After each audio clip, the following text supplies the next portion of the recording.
What's up? Yeah, I can't leave that on that note.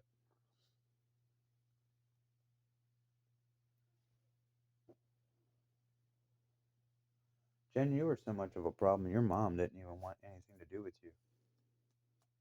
As I remember it, the only one that did want anything to do with you or to put up with you, your stupid little lazy, spoiled ass ways, was your dad. You know, the one you constantly got jealous because he started to show that he had respect for me, which I don't get it. That's exactly what she said she wanted, and then when she got it, she acted like she was all jealous of it. And it wasn't like I didn't, you know, earn it. I almost didn't earn it because of somebody telling me not to tell their dad certain things.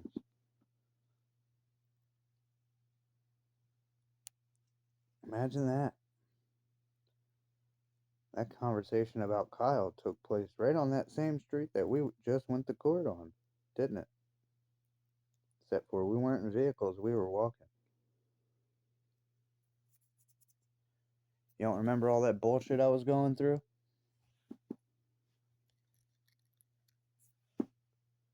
Oh, yeah, that's right. You're spoiled and selfish. You don't give a fuck. You only give a fuck about yourself. I can't believe fucking Phil. After all she's done to you, dude, you're still gonna lie for her. Wow. Tried to say that wasn't his family member that called me down there to talk to her on Principio Road. Looked like it was some type of setup. And what was supposed to happen was Phil was supposed to show up there, and he never did. Some thick chick with curly hair claiming to be Phil's sister, even though I don't know how true that is. But yeah, she looked like she was pissed off at me. And the one lady that had had issues, she was having brain cancer and had surgery, whatever.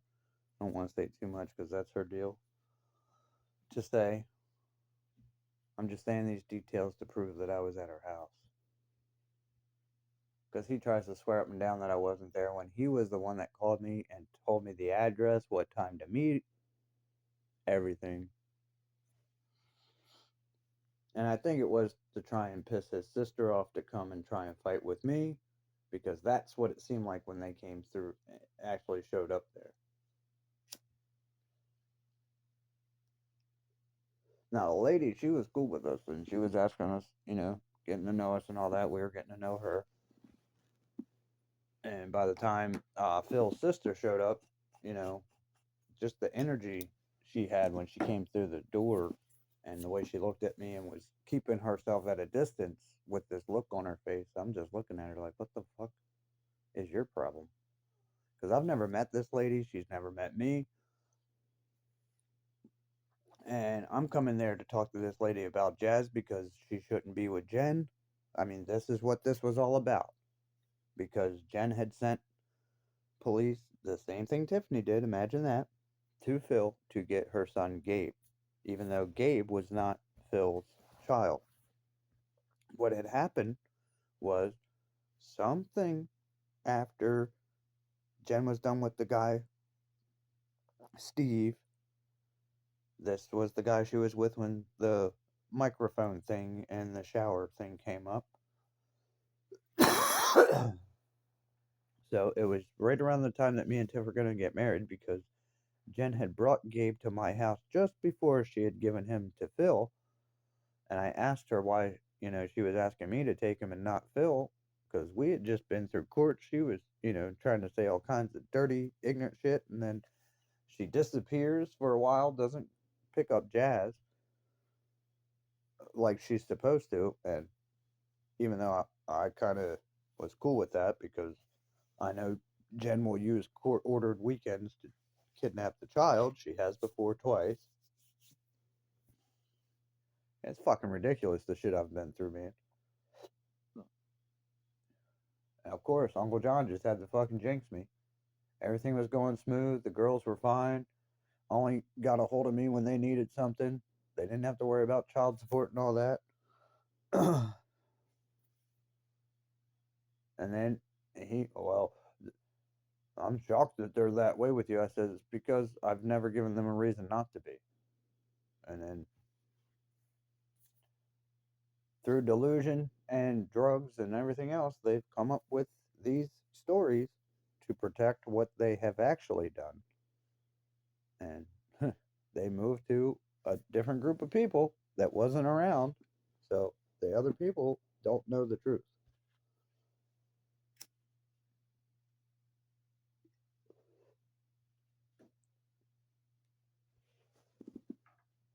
Phil, I already told you, dude. Back just before Jen gave you Gabe, and then set you up to get you in trouble with the cops and take him back. When you showed up out of the blue at Cedar Hill with some other dude. Yeah, my mom showed up to. She needed help with something, so I gave the kids a kiss, gave Tiff a kiss, and jumped in the car. Well, I get to look out the window and I see Phil and some dude hopping out of a car as we're backing up and pulling out. And they come like running up towards the car, and I smiled and went to open the door, and it's got that fucking child lock on it to where I couldn't open it. And I'm, telling my mom to, unlock the window so I can roll it down. She's like, "No, you're not getting into any fights." And I'm flipping out in the back seat trying to get the fuck out of that car. And then he calls me, and I said, "What the fuck do you want?" He's like, "Oh yeah, running away, are you?" I said, "Nah." I said, "I'm in Elkton or in Elkton. I forget where we were going. I think it was the Big Lots." And I told him, I said, "I'm headed to Big Lots right now, man." "Oh, I'm on Booth Street." I said, "Really? Drug Central, huh? Supposed to be a fucking soldier and always playing in the drugs." Oh, he got pissed. I said, "Well, you know where I'm at. Come on." Never showed up. Never showed up. So I pick up all the flooring and stuff that mom found, this cheap ass laminate flooring that she wanted. And that's what she took me there to get, so she'd get the right, square footage. So, because she wanted it for, I guess, the other bedrooms, because I ended up coming back and putting them in the bedrooms. So, anyway, come out, you know, she she paid for everything, having somebody come by to pick it up with a truck. So, we're all done with that, and we go to get in the car, and he calls me on my phone again and telling me to meet him on Booth Street. And I told my mom, I said, "Take me to Booth Street." She said, "No, I'm not taking you to Booth Street." I said, "Why not?" She's like, "Cause that's where everybody doesn't come back from." I said, "I'm coming back. You know I'm coming back." And she's like, "David, you don't need that type of trouble." I said, "It's not gonna be that type of trouble." And I'm trying to talk him into, meeting me somewhere else, and he just wouldn't do it. So he had something set up on Booth Street, which I didn't care. I was gonna walk right into it.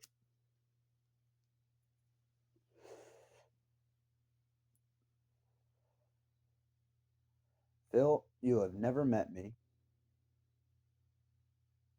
I think the one time that I don't mean you've never met me as in we have never spoken. I mean, you have never, ever gotten to know who I am. You don't know shit about me. The only thing you know is whatever that girl has told you. That's it. And I'm going to tell you right now, boy, I don't give a shit what your military background is. I don't care who you think you are. You will not beat me, ever. I can promise you that. That's not cockiness. That's not anything like that. That's confidence, buddy. And there's a reason I've got it. Yeah, there is a reason I walk away from people because I will go to jail and they will be in ICU. intensive care unit.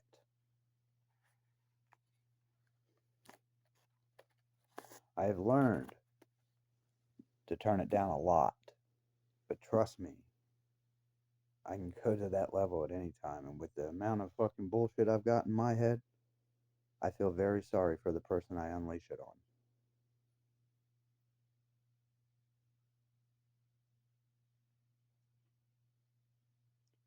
Marine PTs I can do in my sleep.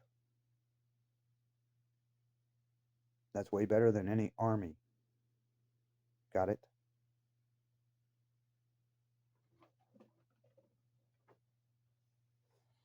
God was looking out for you. If me and you would have ever met up in those conditions, you and your boy, no matter what weapon you got, you're not walking away. I'll promise you that. You can take that as a challenge. You can take that as whatever the hell your brain wants to. I'm hoping you understand that it's a warning, one that you have not listened to. You are not going to come in from the sidelines not having enough fucking intel and tell me who I am, what I'm about, or what I've done. Do you understand that? Phil Clash? You see, they always run to a brother after they're done fucking with me. Why? To try and manipulate some black brother into doing their dirty work. And guess what? It never fucking works. Y'all might have hard heads. My fist is harder. I can promise you that.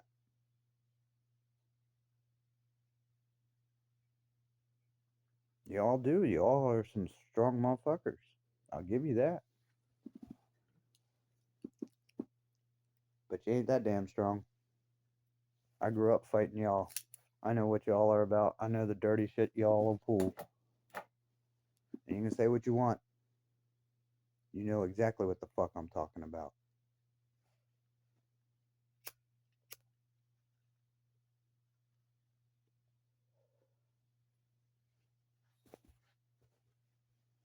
Yeah, it's pretty bad when you're going to freaking pre-K. 4 years old, going to school, getting jumped by 9 to 16-year-old boys, all because you're a white kid in the projects. Oh, did I mention? I didn't lose. Oh, I got beat up a good bit. I got a whole bunch of cuts and scars from it. But I didn't lose the fight. And that was at 4.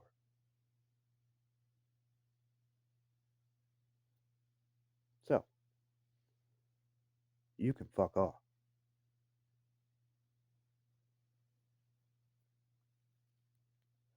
Oh, yeah, remember that fishing trip out in a boat? Anytime you're ready, buddy.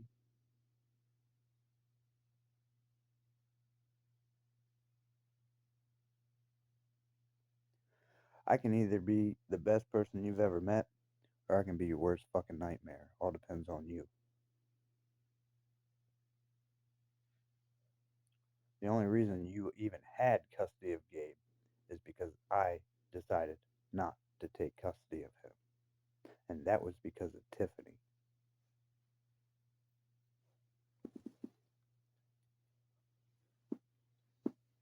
Right. A mother that tried to take me to court saying that I was abusive to her and her daughter is going to ask me to take over custody of her son.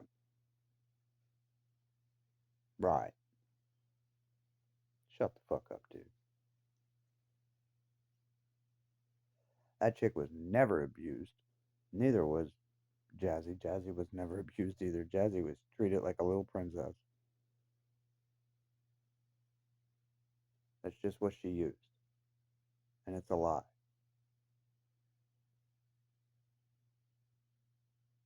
You want to hook me up to a lie detector test? Go ahead. Any day you want. Name it. I'll be there.